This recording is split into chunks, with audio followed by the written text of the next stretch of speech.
Bharatiya Janata party जिंदाबाद। आज हम सभी यहाँ पे उपस्थित हुए हैं एसआईआर पे चर्चा करने के लिए। सबसे पहले तो हम लोग को ये जानना चाहिए कि एसआईआर है क्या।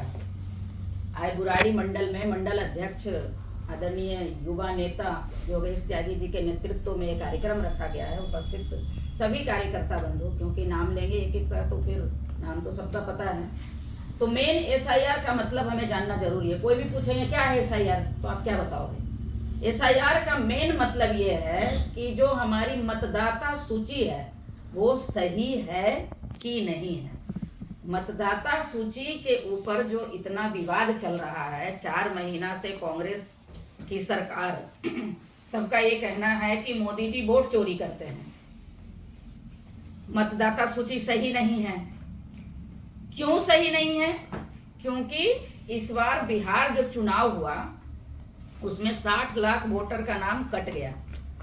किसका कटा ये वो नहीं सुन रहे हैं, सिर्फ कह रहे हैं कि नाम काट दिए।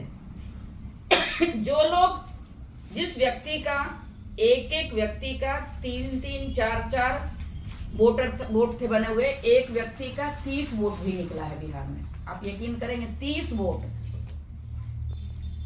और ऐसे लोगों का वोट वहां काटा गया जो बाहर से आके घुसपैठिए जो आके बसे हुए हैं जगह जगह पूरे भारतवर्ष में।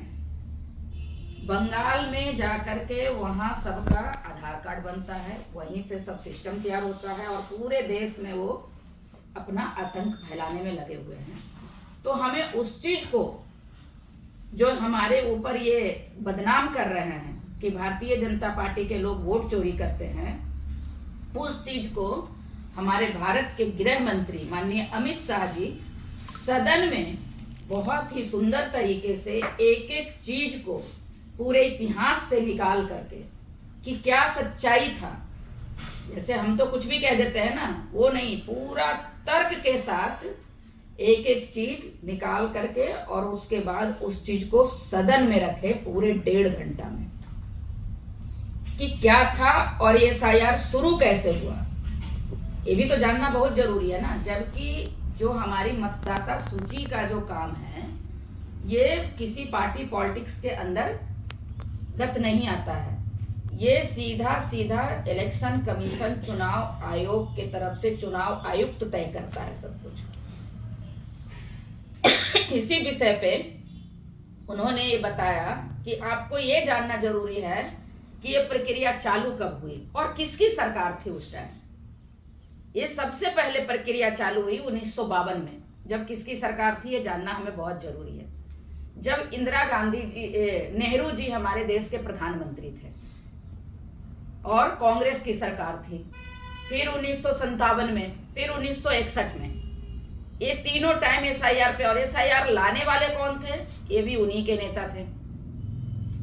तो उस टाइम जो काम हुआ वही सिस्टमैटिक ढंग से अभी तक चलता रहा था।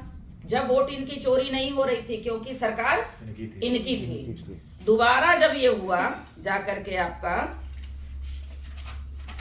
मैं बताती हूँ आपको, दोबारा जब हुआ 1965 में और 1966 में, तब भी कांग्रेस के प्रधानमंत्री थे लाल बहादुर शास्त्री जी। उसके बाद 83 और 84 में हुआ, तब देश के प्रधानमंत्री थी इंदिरा गांधी जी। उसके बाद 87 और 89 में वह, तब इनके प्रधानमंत्री थे राजीव गांधी जी, वो भी कांग्रेस के थे। उसके बाद 92, 93 और 95 में तब भी कांग्रेस की सरकार थी, तब नरसिम्हा राव जी थे। ये हम सबको जानना बहुत जरूरी है। 2002 और 3 में हमारे भारतीय जनता पार्टी के प्रधानमंत्री माननीय अटल बिहारी वाजपेयी जी थे और 2004 में माननीय देश के प्रधानमंत्री मनमोहन जी थे, ठीक है ना। और 4 के बाद 2025 तक, आज तक इस पे कोई विरोध नहीं, कोई रोक नहीं, कोई चर्चा नहीं हुआ। तो ये रियल में जब उनकी सरकार थी, सब कुछ उनका था, तब कोई चर्चा पर्चा नहीं था। आज उनका पूरा 30 राज्यों में आप असेंबली जीत करके आए। जहां जीते वहां कोई वोट चोरी नहीं हुआ, वहां कोई भी अंक खराब नहीं था। आज भारतीय जनता पार्टी कितने जगह जीती हुई है? 44 जगह, 41 असेंबली और 3 लोकसभा। 2004